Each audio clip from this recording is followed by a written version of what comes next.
been a true blessing to be a part of this company, not only for myself and my family, but for the hundreds of thousands of people that myself and my team together have been able to help.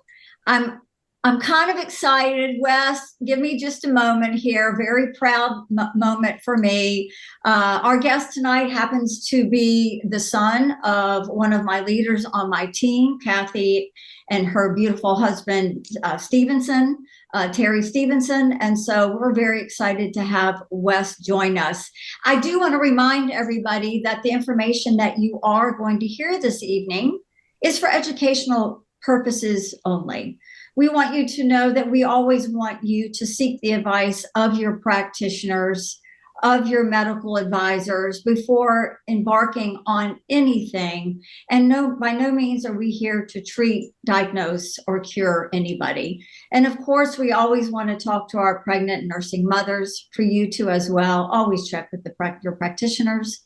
And you guys never know what you might be introducing them to. So with that said, Wes, I have to read this bio because it's pretty incredible.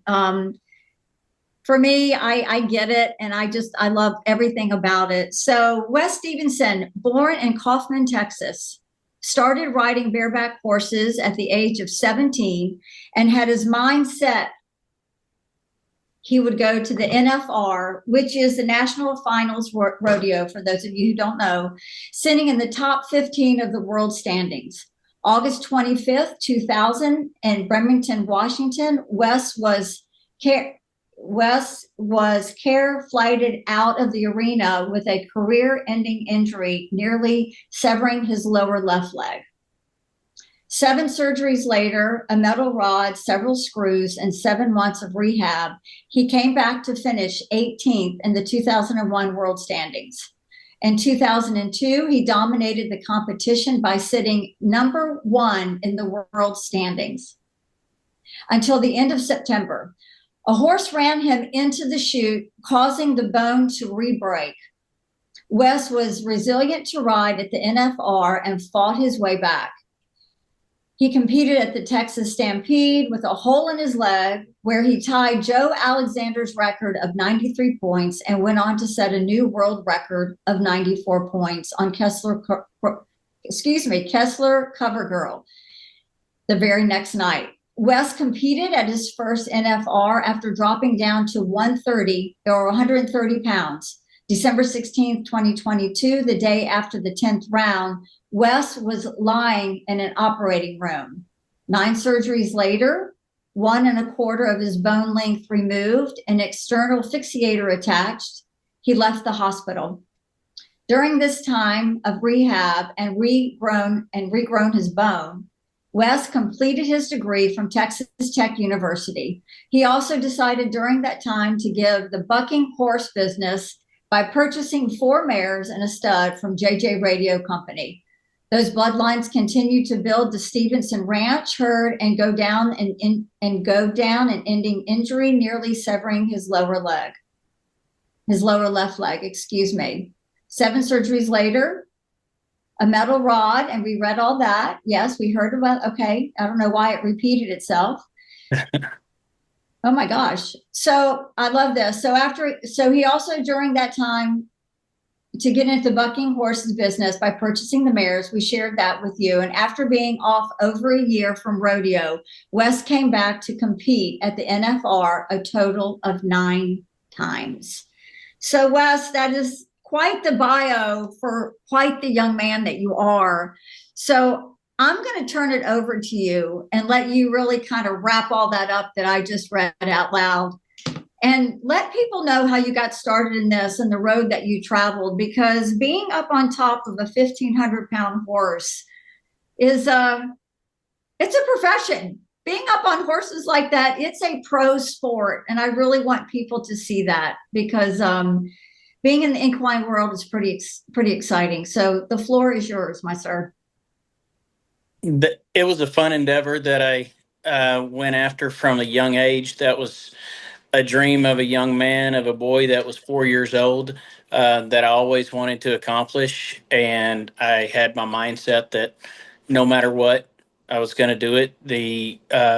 and winners don't need an excuse.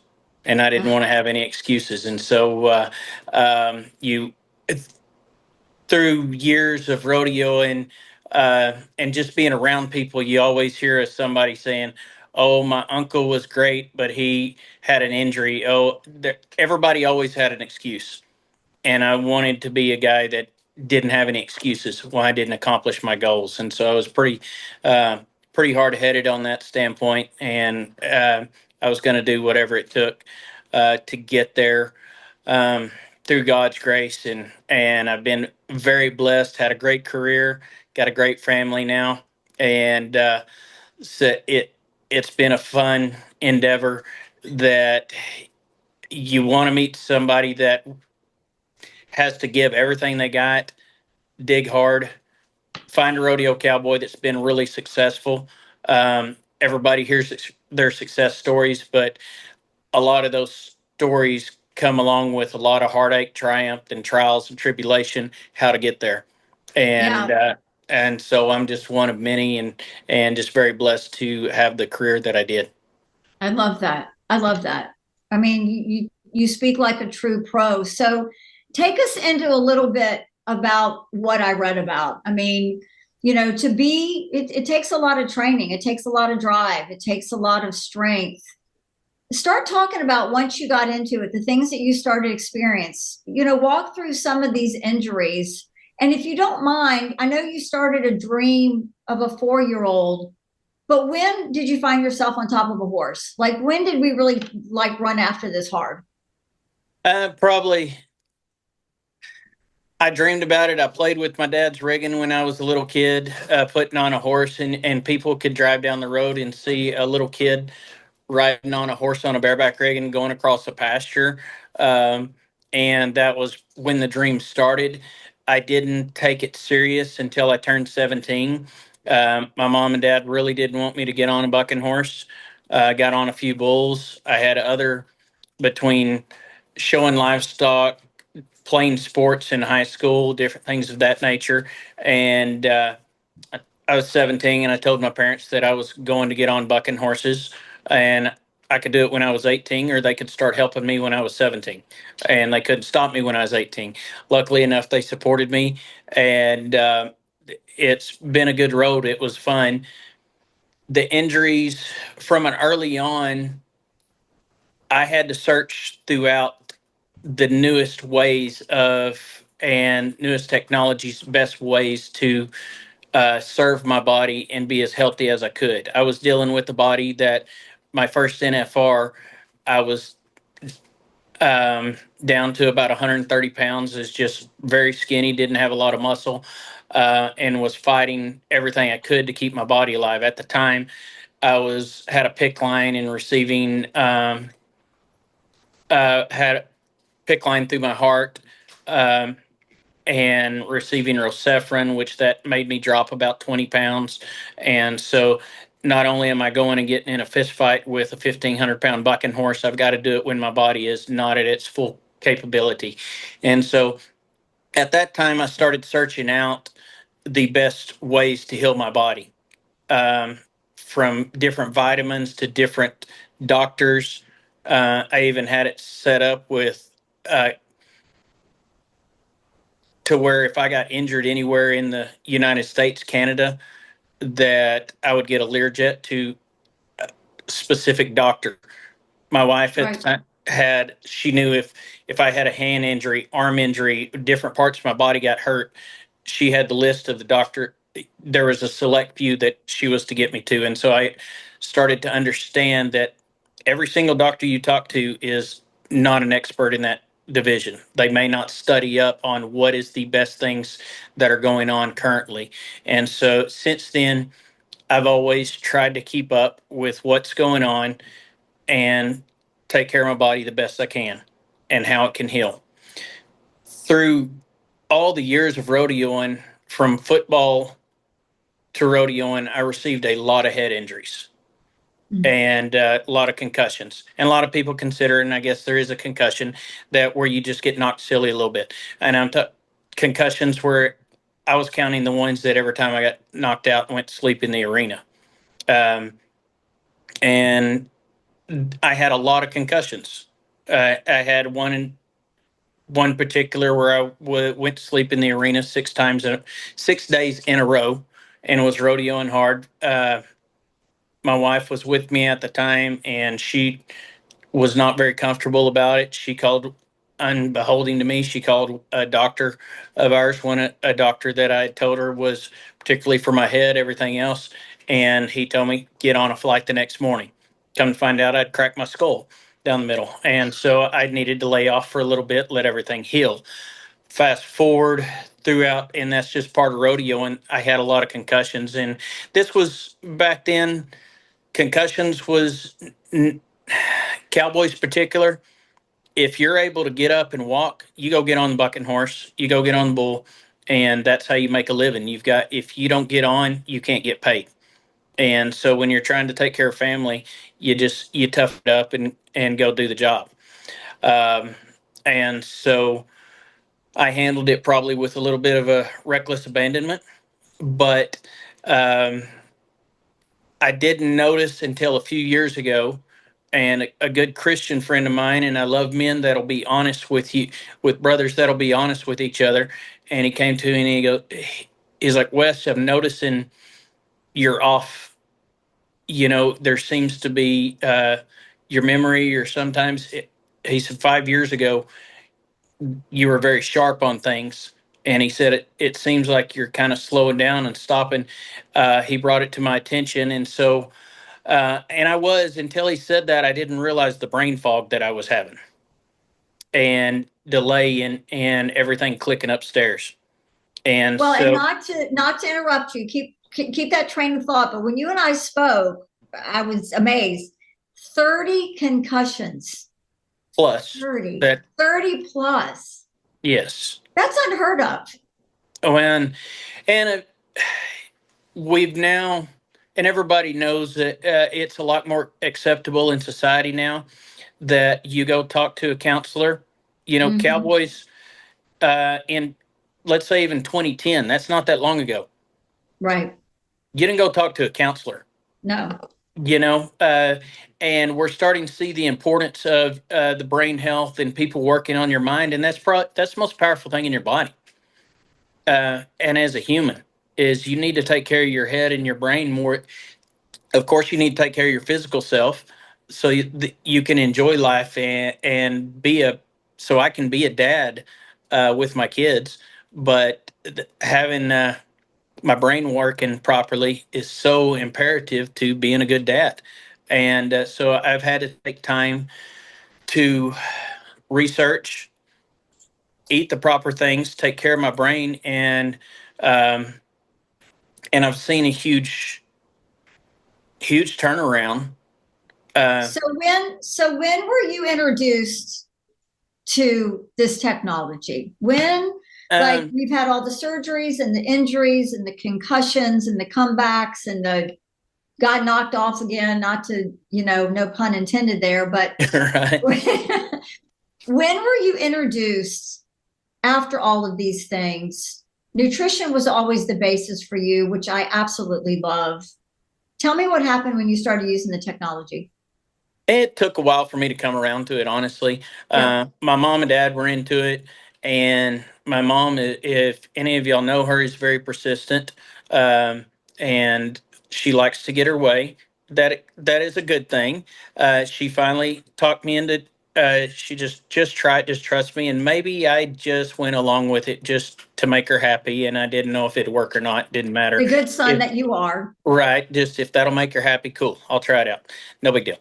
Um, and I did, and it wasn't something that I just put a patch on and the next day I saw a difference. Um, it took a little bit more time, and especially with the brain, and I didn't notice it myself. And probably 5 6 months into using the patches, that like what my brain is clicking a lot faster.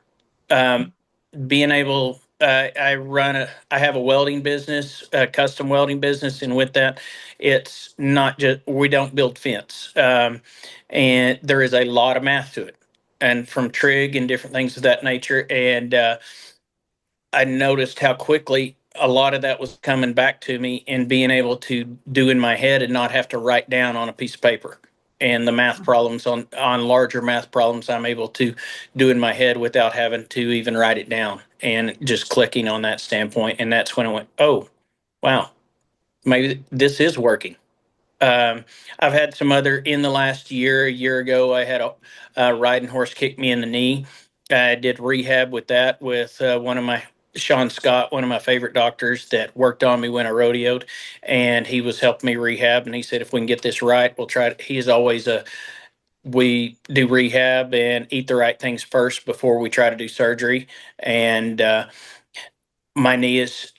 He said there's probably about 75 to 80% chance we're going to have to do surgery, but let's try to heal it.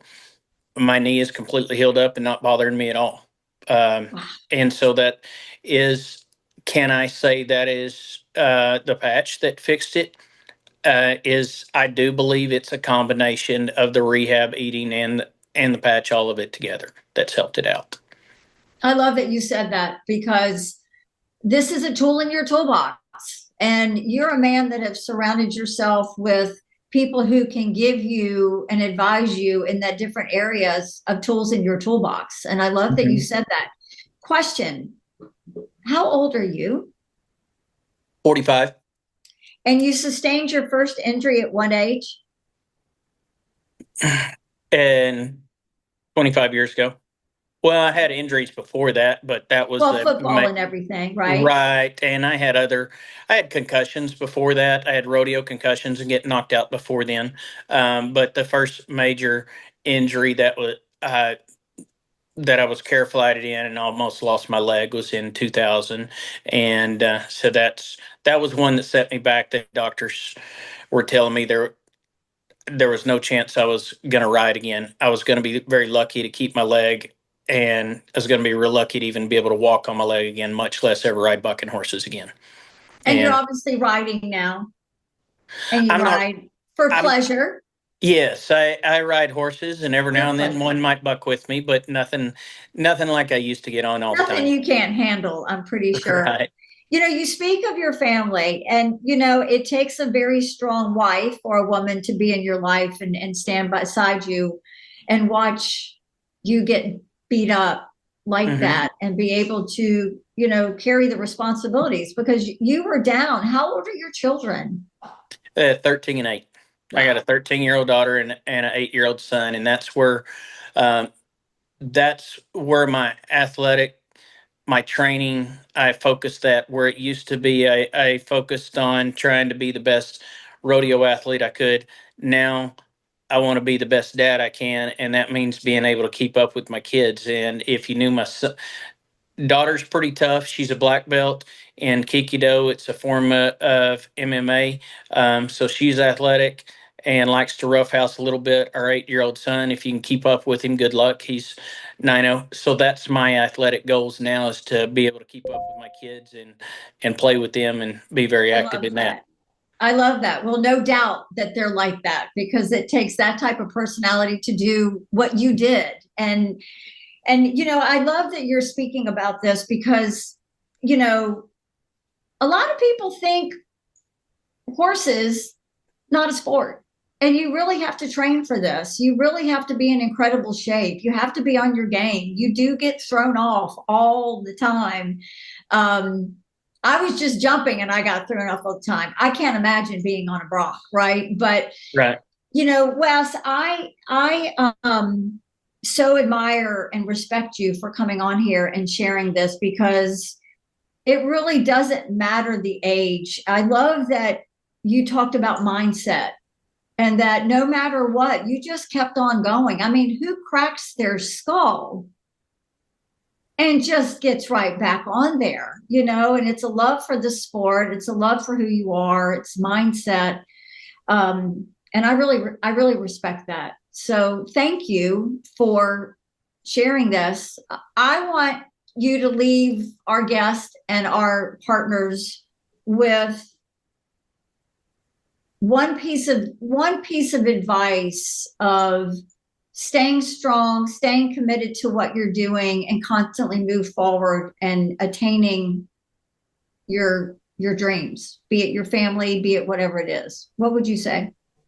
Of course, as being a individual that had to work hard, chasing things, self motivated, difference between rodeo cowboys and your different football players, things of that nature. If you look at that, your rodeo athletes are self motivated. They don't have a coach that comes in, go, let's go, 6 o'clock practice. It is, if you want to get out of bed and go work out, you go do it and get in shape, be the best you can with that. And so I studied a lot of books, a lot of sayings, and I've got a plethora of those stuck in the back of my head. But one thing that just significant to me personally was I was a young kid with a dream, and that was something that I was not going to be denied. But every time I went and rode, it was the best way to compare it to was um, if you can relate to back when you're a little kid, how excited, if you go back to yourself at 4 or 5 years old on Christmas morning, how excited you were to go open that present. When chasing the dreams that I had and I worked hard at them, it was like Christmas morning every day to me. And Wow. so go after your dreams like that. If you got something you want to do, give everything you got to into it, and it's very fulfilling.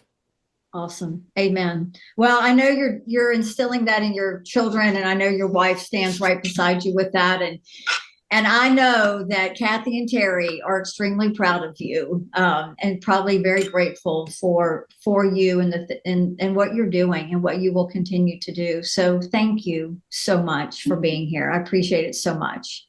Thank you, ma'am. Appreciate y'all having me on. Absolutely. Anytime. You are welcome anytime. Thank you.